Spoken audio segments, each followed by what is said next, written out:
What up, what up, what up, what up? It's your boy P. Skip. Welcome to the best half hour of your entire Tuesday. You know what time it is. It's time to get into his course. My squad with me, T-Mac. Hola. Chili Will. Gracias, amigo. Let's do this. So listen, great show today. I think it's going to be real thick, rich, and chocolatey. Mm-hmm. Matthew 20 through 22 in the New Living Translation says this. And he asked, whose picture and title are stamped on it, talking about money? Caesar's, they replied. Well then, he said, give to Caesar what belongs to Caesar and give to God what belongs to God. His reply amazed them and they went away. I said that because we must give big ups and big props, render on to Kansas Jayhawks what belongs to Kansas Jayhawks, the men's NC2A champions of the year. Great game, great comeback game for Kansas. I thought for sure, and again, we all talked about who we were pulling for. I personally was pulling for North Carolina. But, you know, I just thank God that we just seen some amazing basketball in the NC2A. March Madness was really March Madness this year. And I was thoroughly impressed by what I saw throughout the tournament. You know, it was so many different storylines that was in this year that usually you have those powerhouses, them top four number ones, and they just destroy everybody else. And you don't wait till really the Final Four to figure out who's really going to be the number one. But number ones got knocked out early. Number twos, they were knocking cats off left and right, you know. But again, big ups to Kansas.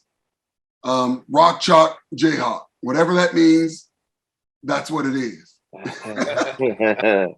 Really nice. Was good, man. Let's talk. Hey, man. Look, I wanted North Carolina to win just for cultural reasons. Same with me. Y'all can figure it out from there. But Right. I really thought that Kansas had more grown men, was more mature. They had a couple of fifth-year seniors on their team. They had the player of the year on their team. So I thought that they probably, and they were a 1 seed, and North Carolina, I think, was an 8 seed. So I thought they probably, the odds are, and the way the chemistry was coming out, that they probably would win. But when I seen how North Carolina came out and jumped on them, I was like, oh, they ain't feeling no pressure. They got no fear. Right. And I thought that the Love kid from North Carolina was the best closer outside of Remy Martin in the gym. So I thought it was going to come down to him being able to get the ball in a clutch situation and close it out for North Carolina. But he wound up spraining his ankle, and he wasn't at full-fledged, so he couldn't move and jump the way he needed to. So I think that hurt them a lot too. But big ups to Kansas. Big ups to Coach Self. Big ups to, I was happy that Remy Martin did all that transfer and all that, and it worked out for him. I was very happy for that kid and his family. And it was probably one of the best Final Fours that we've seen in a while, as far as just competition-wise and coming back from behind and going back and forth. And the center for Kansas, man, he made some huge shots going down the clutch, some hook shots. So it's just a really great collegiate basketball game. We were treated to great competition. Let me ask this question before I let you go, Tim. Mm-hmm. How much longer do you think we're going to be able to see that? And the reason why I say that, with all these transfers and with the G League now paying guys to cut, you know, how much more of this top-notch basketball do you think we're going to see? Well, if I'm gonna say this, a lot of the college experience is the sports. Right. You know, people like to go to winning schools with good football teams and basketball teams, because that enhances your college experience. So if Man, I don't know what that. He's still here. Oh, Okay. If things go the way they've gone, I think the tradition has played out, and I think right now it's going to be what it's always been, and it's about money and the transfer portal and kids getting paid and different endorsement deals and all that right. is going to determine what schools get what players. And I think the big schools are going to gobble up the little schools. And what's going to happen is it's going to be two Division I levels. It's going to be Division I-A, and then it's going, especially in football, then it's going to be the rest of the country, because can't nobody else compete with the Big Ten and the Power Five conferences. SEC. But yet they, Right. yeah, but yet they get, that's who they playing up against, and they can't compete with them. So if they can't compete with them, they need to go all in a conference that they can compete, because that would be good to see competitive wise. But to see them get crushed by the big schools, that's not fun anymore. You can't even take pride in that anymore. Right. T-Mac, you got the question before about giving up Kansas and how long will we be saying it? Right. Yeah. I mean, Kansas big. I wanted North Carolina to win as well, and quite frankly, I didn't think Kansas was going to be able to pull it off. Despite the fact that they were, marching on along throughout the entire tournament. I mean, what was interesting was, after North Carolina had beat Duke, and their players, I wanted Hubert Davis to win it as well. He had turned the team around. They had got past, their formidable opponent, stopped Mike Krzyzewski from winning the championship in his last year. I thought they were going to be able to finish the job. But Kansas, to me, the biggest thing was they were a lot more athletic in that championship game than they had been all year. I watched 3 or 4 games of them, throughout the season. And while they, are a perennial powerhouse, top 10, top 5 school and a number 1 seed in this particular tournament, I didn't think they really had the athleticism to do it. Remy Martin, I thought, was a bust most of the year until the tournament and the championship game. He came in off the bench, had double figures, about 15 points or so, and they were big baskets. Them being down 15 at halftime, they showed a lot of resilience and fortitude in coming back. Coach Self made some major adjustments. I mean, he might have coached his best game of his storied career as well. So taking nothing away from them, it wasn't that North Carolina won. They beat them. They came back from 15 down, staved off a couple of runs that North Carolina had came and tried to, put back and really close the deal. So that's hats off to them as a college program to come in, take a few lumps, and not throw in the towel until the clock says 0-0-0, and they pulled it out. They earned that championship, and they should revel in it. As it relates to whether or not we'll be able to continue to still see this, I think so. I mean, there's so much money, in college athletics now, in athletics, period. I mean, going down to AAU at the high school level, I mean, you have jokers that's going to always try and get advantage. Some of the things with college, though, is that you never know who's really going to show up. St. Peter's, I don't know if they have any guys that were, paid or anything like that. They just came out and balled out. We just going to play ball. So long as you got these blue chip guys, these other rankings, and we have the competitive fire of saying we can go up against these cats, you will always, I think, have just the competitive nature. If the competitive balance gets to be too, quote unquote, lopsided, though, where there is just no chance that everybody has a round robin puncher's chance of, advancing, then I think you'll start to see some clamping down on it. The transfer portal, while it has been advantageous, I think Coach Deion Sanders had made mention that even with the portal now, a number of coaches are even going away from looking at top high school talent. They just go to the portal and any, mini, mighty, mo the guys that they want. I don't know if it's quite large scale enough at this day and time for it to warrant, some wholesale changes. But if we go another 3 to 5 seasons and we begin to see with the just naked eye, hey man, this is unfair. You got the haves and the have-nots. Then there might be, some wholesale changes. But right now, I think that folks are still trying to get their arms around how can they, as a university, as a school, as an athletic department, use what is in front of us to their advantage. The other thing is that with all the other professional levels, the G League, the Elite League, overseas, and all these other up and coming ones, and any other ones that may emerge between today and 5 or 10 years from now, the question becomes, how much bang for the buck do the players get? It's one thing to have a money grab. You go to the NBA, like our guy Johnny Davis from Wisconsin, the sophomore, Big Ten Player of the Year, projected as a top 10 pick. He's expected to come out, sign with an agent, go ahead and get his bread. Go ahead and do that. But other folks, if you go to another league that's not the NBA and you're not getting multi-millions, you still get, 300,000 or whatever, 100,000, 500,000. That's cool. But how many of those guys will be bust? I'm thinking that their idea is, hey, I'm good enough as a high school player to go to one of these pro leagues, but my game plan is to get to the NBA. If I go to one of these other lesser than NBA leagues and I flame out, how long will those leagues be able to sustain themselves by getting players who they are paying? But everybody that pays somebody, don't get it twisted, they are expecting a return on that investment.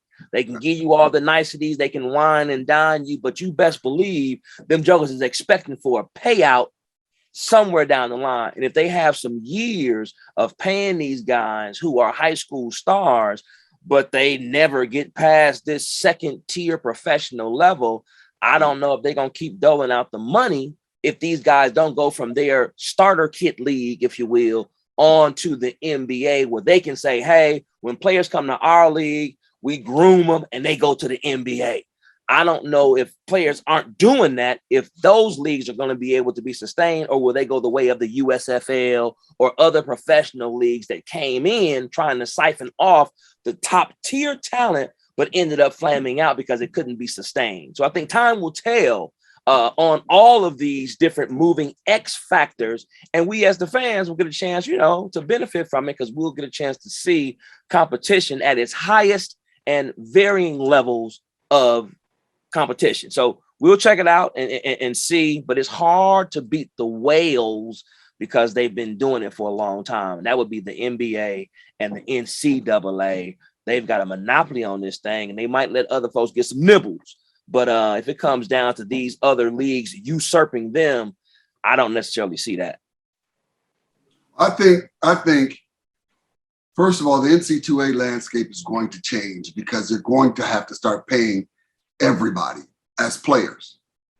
Now, how much that's going to be, we don't know.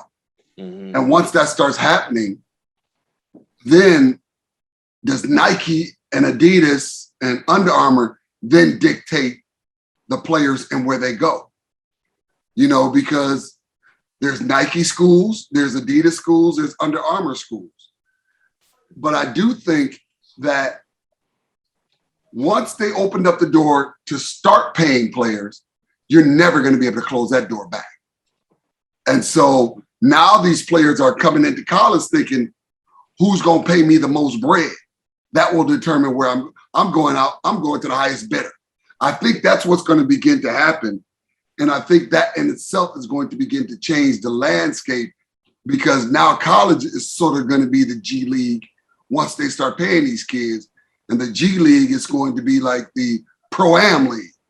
You know what I mean? Yeah. Guys going to the G League now and be like, well, this is your next step. Mm-hmm. If you didn't go straight from high school to the league, you go to college and then you go to that Pro-Am League, and they become the pool that they get players from to come up to the league. I'll throw in this one caveat. I mean, what you're saying is very, plausible. And, it seems like we're teetering, toward that direction. The other thing, though, is that colleges, in addition to being this harbinger of athletes, and what they can do on the field of sport and play, they're also business enterprises. Exactly. The NCAA, I think their latest contract with them, even just for March Madness, not to mention the college football game, the bowl games, and the Tim McMurtry and Tires Plus Bowl, you can they paid, I think, CBS something, just shy of $10 billion for a 3 or 4 year run. So for the NCAA, their thing's okay, we can pay you guys some money. We've had such a margin, such a cushion of not paying y'all our coffers. We got some schools that got endowments that are in the billions of dollars. So for us, it's just a matter of how much of the profit do we want to share with you guys. If we have billions of dollars, you got 10 billion, just 10% of that, a tithe is a billion. I mean, so they got enough bread to pay folks and still have their status quo because the margins were so ballooned because they've had a 20, 30, 40-year head start on paying cats. You know what I'm saying? So in terms of them saying, hey, we got these TV revenues, we got these bowl games. I mean, we've been trademarked the name March Madness. They ain't even hardly call it the NCAA men's tournament no more. It's called March Madness now. So they got a marketing juggernaut and they have money in their coffers to burn. So I'm thinking that they are going to devise some sort of way to say, hey, look, we might not be able to stop all the pilfering and encroachment upon our enterprise, but we still going to be the biggest game in town. And if we can cut a deal with the owners of the NBA, we can get them to put a halt to some of these other jokers as well. So I just think they're still sitting real pretty. And even if they do have to change or be tweaked a little bit, I don't know that the NCAA as an institution, as a nonprofit organization that rakes in billions of profits off the backs of college athletes, basketball and football in particular, I don't know if they're going to be moving too much because the cash cow is just too golden, and it has been at least for the past 30 years. I would agree to a certain extent, Tim, but I think the league has taken that moratorium, so to speak, off of college because college had it for the longest. You know, remember before cats could jump straight from high school to the league. And then college somehow got their hands in and said, no, they got to play at least 1 year of college sports. Now that's released again. And I don't think they'll ever be able to put that cat back in that bag. I think from here, henceforth, it's going to be figured out how can we still make their money. But my other thing is this. It's them blue bloods that got that extra money in the coffer. What do you do about like these HBCUs that ain't got it like that to make equity there?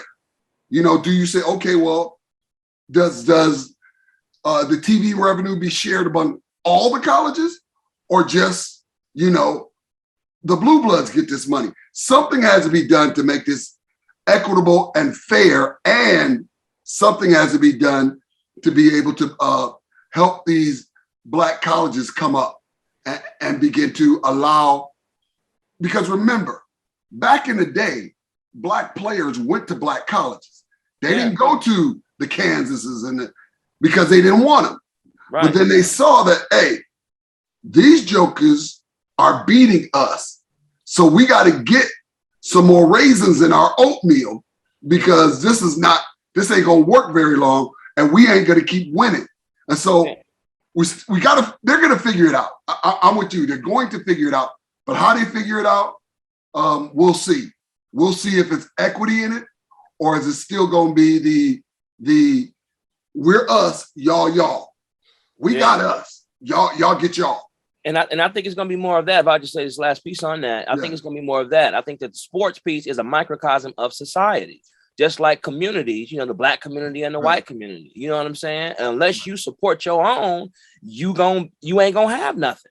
And until the Black colleges have the players and the endowments of these white schools where their alumni give back to the school, they're going to be second tier as far as the finances are concerned. I mean, calculus is calculus wherever you at. Chemistry is chemistry. Biochemistry is biochemistry, whether you at Harvard or you're at Jackson State. That ain't necessarily the issue on the academic piece. That financial support, meaning that your people that you've gotten graduates from, those that are alum and other boosters, they have more of them given to their schools than we have of us. So unless there's a sea change, and I think it's been started with folks like Deion Sanders and others coming back to the schools and raising awareness about it, saying, hey, look, man, this disparity is too large. We got some folks with some bread.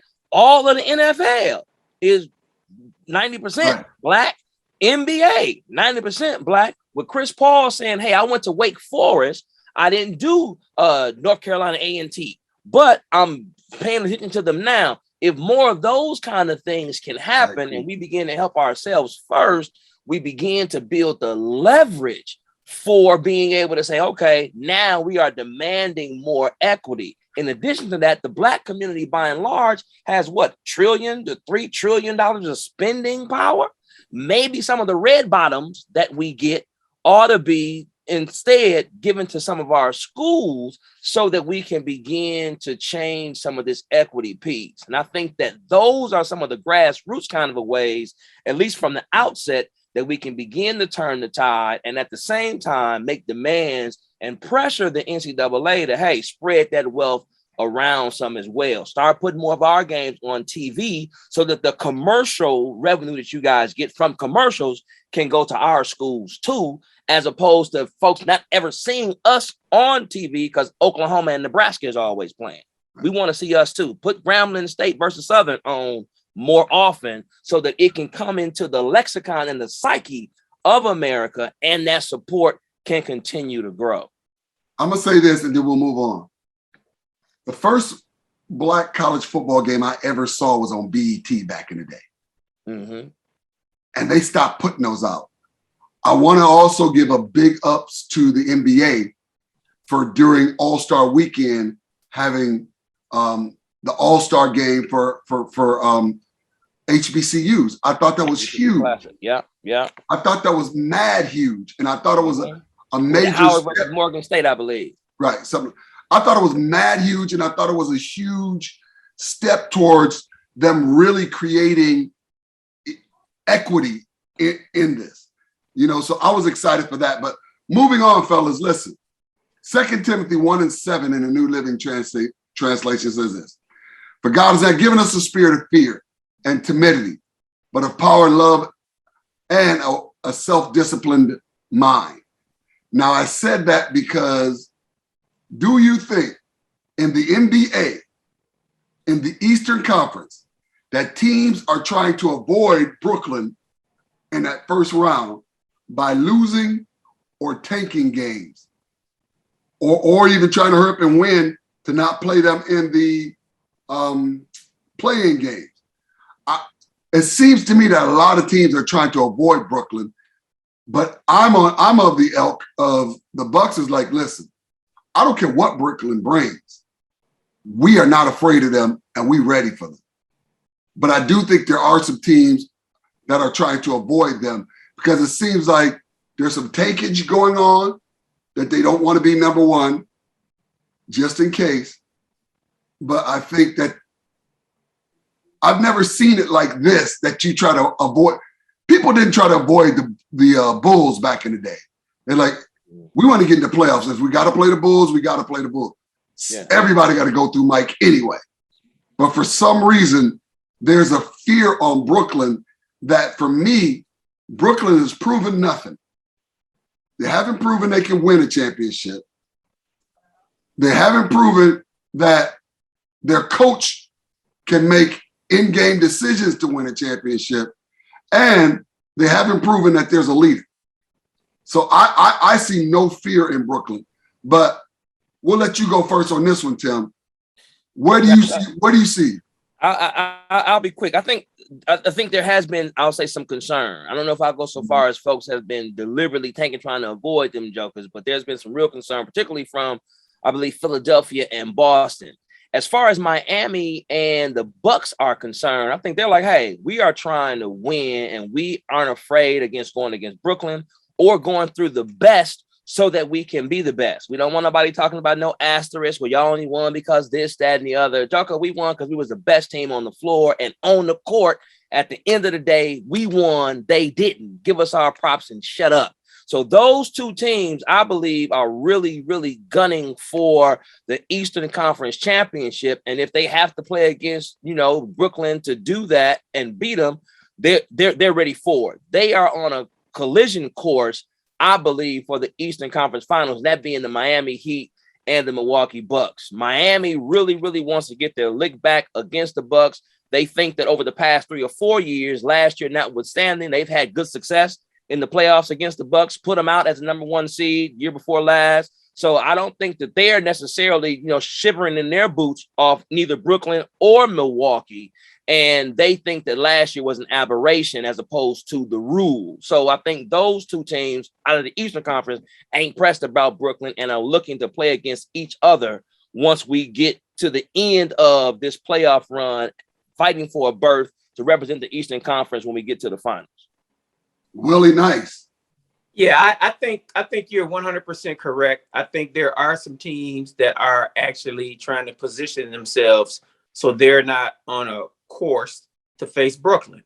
And I agree with Tim too. I don't think Miami and Milwaukee are those teams. I think Milwaukee and Miami are perennial playoff teams.